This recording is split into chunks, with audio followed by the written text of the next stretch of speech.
اعوذ باللہ من الشیطان الرجیم بسم اللہ الرحمن الرحیم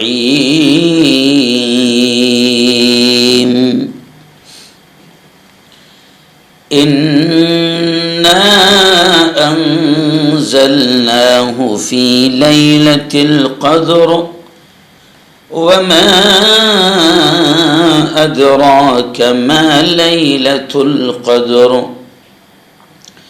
ليلة القدر خير من 1000 شهر صدق الله العظيم۔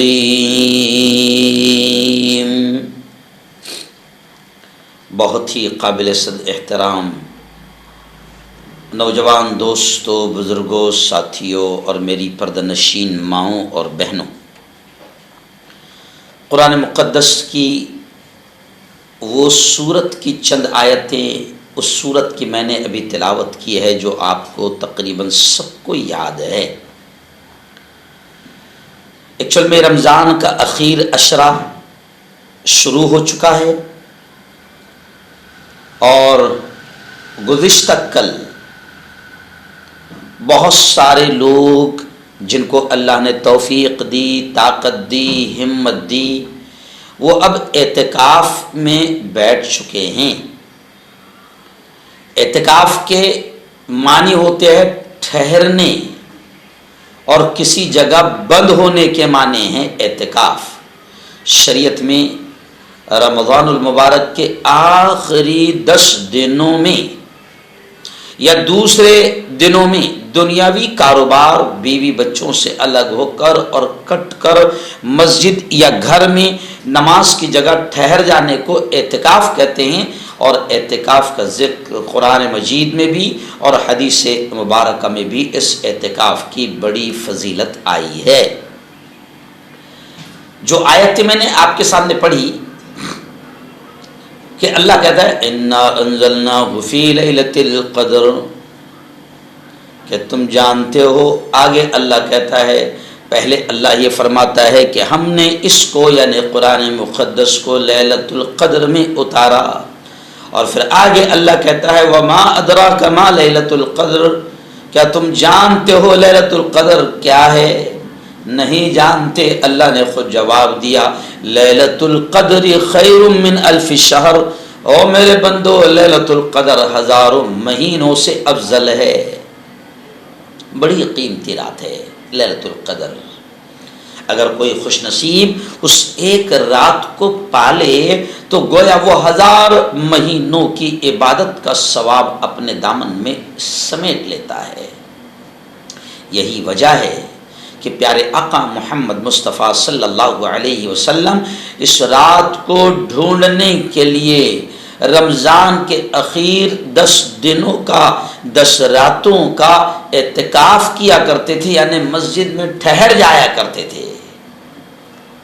20ویں روزے کی عصر کے بعد باقاعدہ بستر لے کر مسجد میں چلے جاتے تھے، اور پھر جب تک عید کا چاند نہیں دکھتا مسجد سے نہیں نکلتے تھے، اور انہی 10 دنوں کے مسجد میں بیٹھ جانے کو اعتکاف کہتے ہیں۔ اور اس کی اصل وجہ بھی یہ ہے کہ اعتکاف پیارے نبی نے اس لیے کیا ہے اور امت کو بتایا ہے کہ شب قدر مل جائے گی۔ شب قدر کو ڈھونڈنے کے لیے، شب قدر کو پانے کے لیے پیارے نبی بخشے بخشائے رسول نے باقاعدہ اعتکاف کیا ہے۔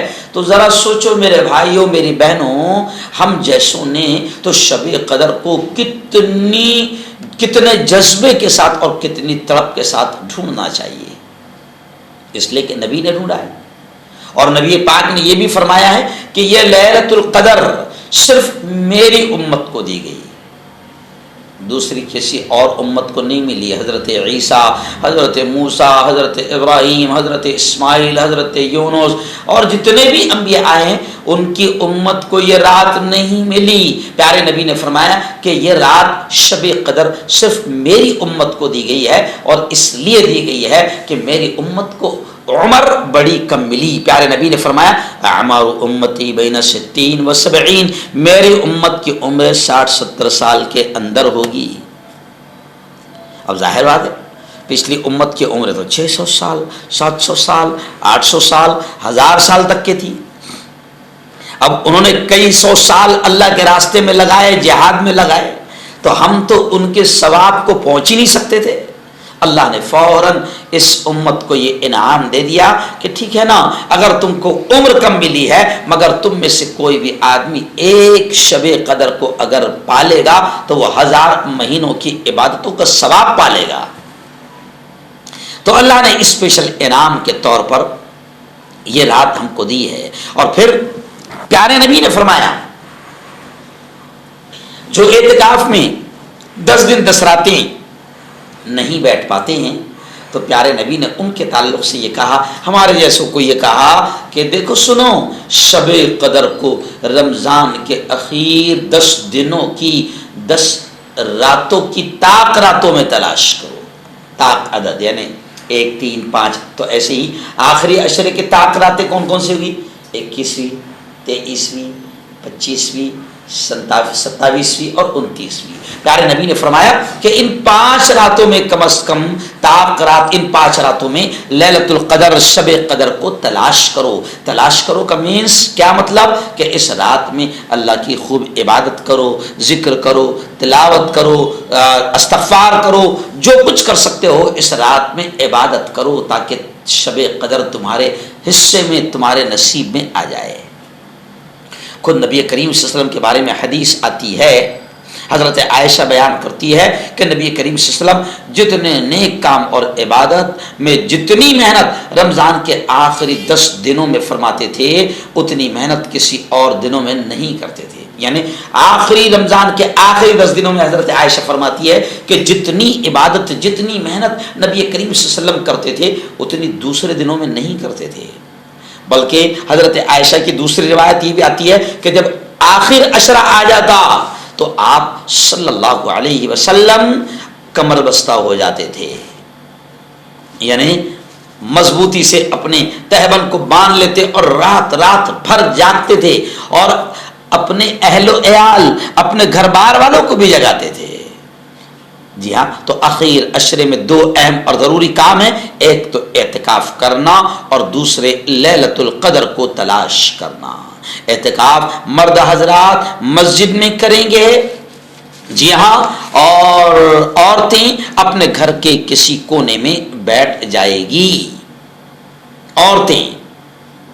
اور یہ سنت مؤکدہ کفایہ ہے، یعنی اگر پورے محلے میں سے ایک بھی شخص اعتکاف میں نہیں بیٹھا تو پورا محلہ گنہگار ہوگا، اور محلے میں سے ایک شخص بھی اگر اعتکاف میں بیٹھ گیا تو سب کی طرف سے یہ حق ادا ہو جائے گا. یہ سنت مؤکدہ کفایہ ہے.